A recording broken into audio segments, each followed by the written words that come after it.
Well, hi there, everyone. Welcome to another Cardwell's Cauldron here on Geektopia Island. I'm Cardwell. And I'm Kevin.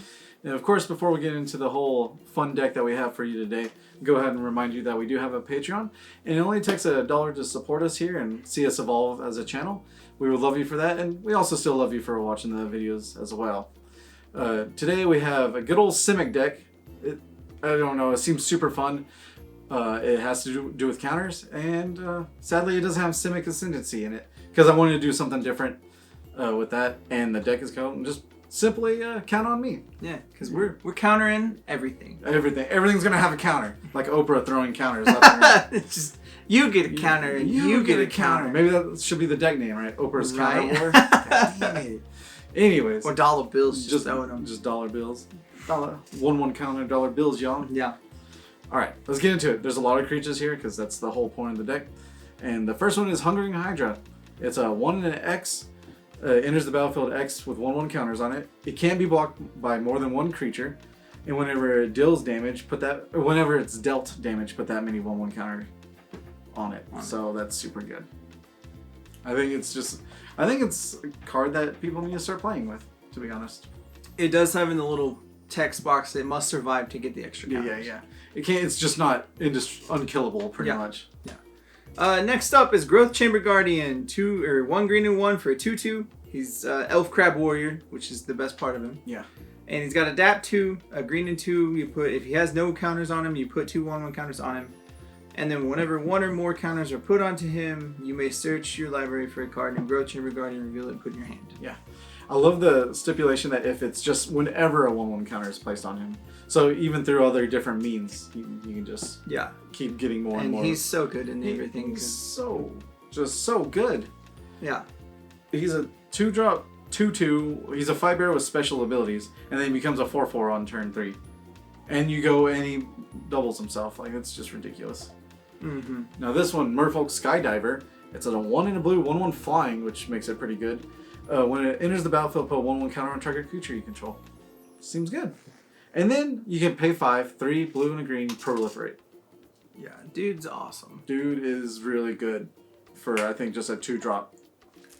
And I mean, we're playing counters, so you might as well play this thing. He's awesome. Yep. Mowu, Loyal Companion. Yeah. He's a green and 3 for a 3/3 with Trample and Vigilance. He is legendary, so he's kind of that bad, but he's awesome. But, I mean, if you get to at least put 1 counter on him, he's a 5/5 for Vigilance Trample. Yeah, and if 1 or more counters is put on him, you put that many plus 1. Yep. It's so good. He's just really damn. He's a good doggo. He is a good doggo. Yeah, he's loyal, watching out. Yep. It's pretty. And of course, as you can tell, this deck is pretty janky, so we have to have Sharktocrab. Yeah. So it's a 4, 2 blue and a green for a 4/4. Fish octopus crab. You can pay 4, adapt 1. But whenever 1 or more counters are put on Sharktocrab, tap target creature and opponent controls. That creature doesn't untap during its controller's untap step. So you can do all sorts of control with him. Yeah, if you have a Merfolk Skydiver and have the ability to proliferate, then they just get to lock down. You get to lock down their dudes for pretty much ever. Yeah. And yeah, there's different ways to put on counters too. So you're just like, thanks.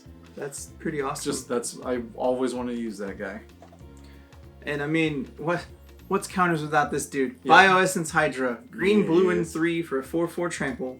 He enters the battlefield with 1/1 counter on him for each loyalty of planeswalkers you control. And whenever 1 or more loyalty counters are put on planeswalkers you control, put that many 1 counters on him. Now, this is the reason why I made the deck. And I almost just wanted to make a creatureless deck with just him and then just tons of planeswalkers. But I thought, man, let's do other creatures with counters. I think this guy is purely insane. Yeah, he is pretty awesome. I've been messing with him on Arena. We'll get to the planeswalkers, but you're just like, play a planeswalker. Oh, it's a 12/12 trample. Hey, it's pretty cool. Now the next one is Roalesk Apex Hybrid. So it's 2 green, blue. It's a 4/5 Flampler, so it has flying and trample. Whenever it enters the battlefield, put 2 1/1 counters on another target creature you control. So ridiculous.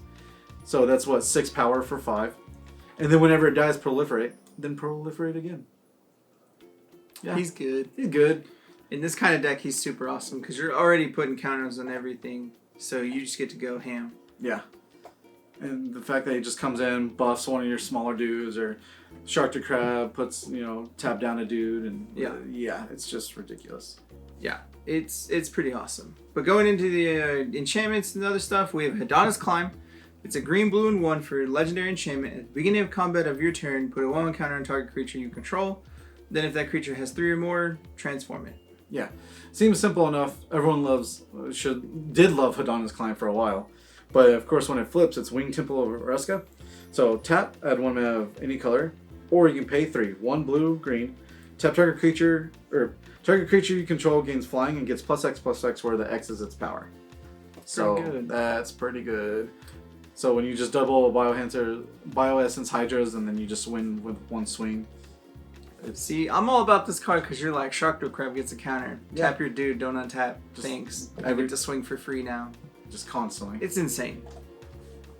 Alright, the next one is, I think it's Yanggu, Wildcrafter. It's 2 and a green, 3 loyalty. Each creature you control with a +1/+1 counter on it has add tap 1 of any color. And then you can -1, put a 1/1 counter on target creature. Hey! That's why he has a little Mowu with him.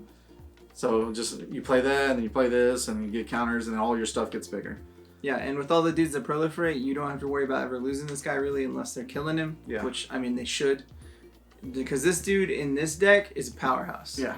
Because your dudes already get to add mana, which you're just like, cool, mana dudes. Yep, mana dudes. And of course, that helps Hungering Hydra if you wanted to do that. Or just Sharktocrab every turn, just counter, everywhere. Tap that guy, tap that guy, tap that guy. Now, of course, people will complain, what about the flying Hydro classes? Man, we don't. This is a budget deck here. We don't need that. We don't need that guy. What are you talking about? Next up is Kiora, Behemoth Beckoner. She's a blue-green and 2, so hybrid of a blue-green. And whenever a creature with power 4 or greater enters the battlefield under your control, draw a card. -1 and untap target permanent. Now, it comes with, as he said, 7 loyalty. I had this, like, honorable mentions or sideboard until I was like, no, Bioessence Hydra. So I play the Hydra, and then you play this, and it's like +7 counters.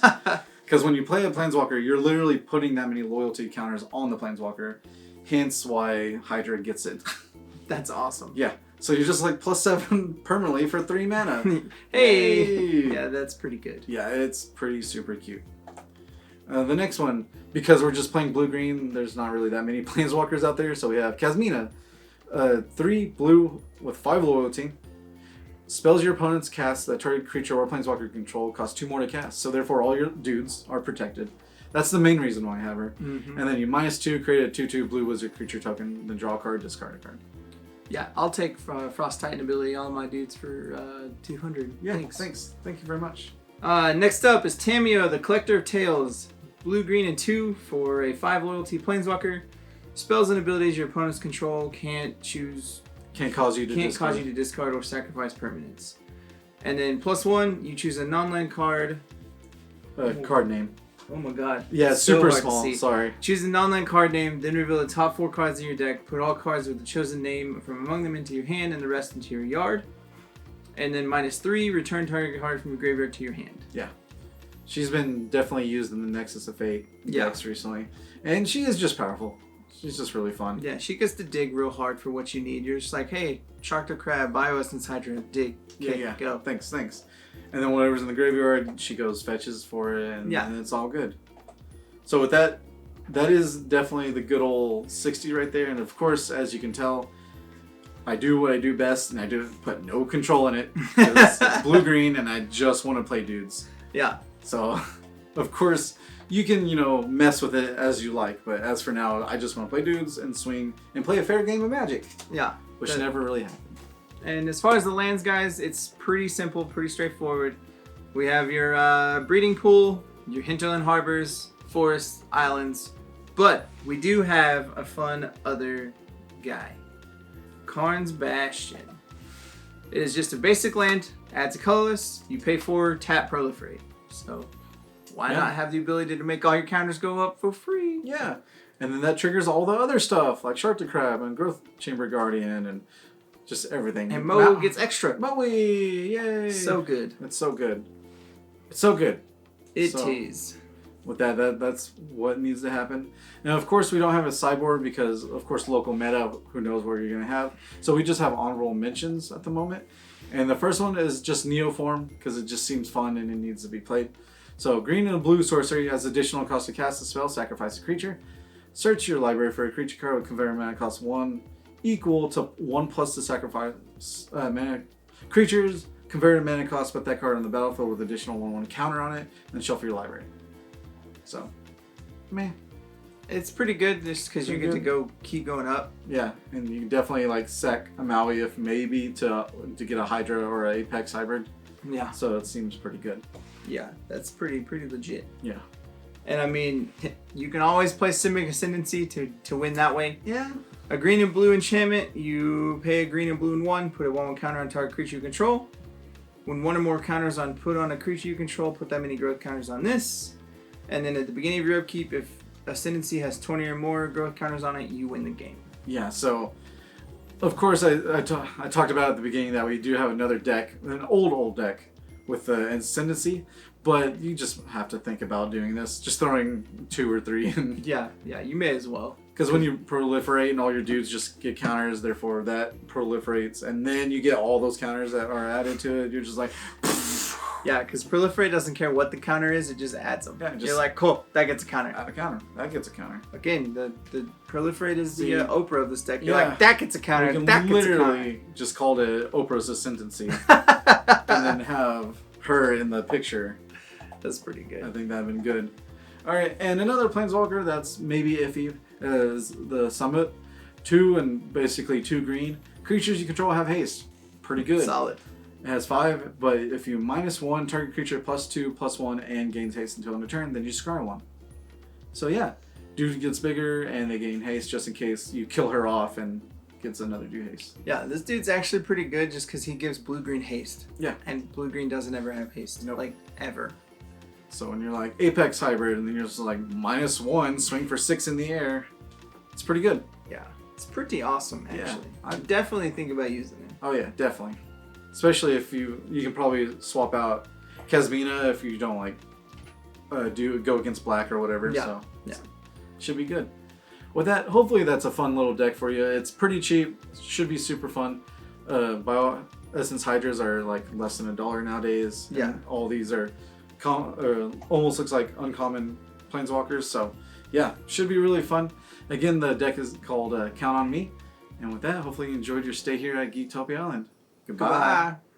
Also, guys, I just remind y'all to hit that like button, subscribe to our channel, and if you want to keep up to date on all our future content, make sure you click that bell. It'll give you all the notifications you need.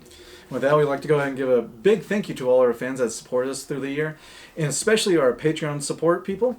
We do like to give a shout out to our Mythic and Above supporters, and that would be Dwayne Higgs. Thank you very much. We love you.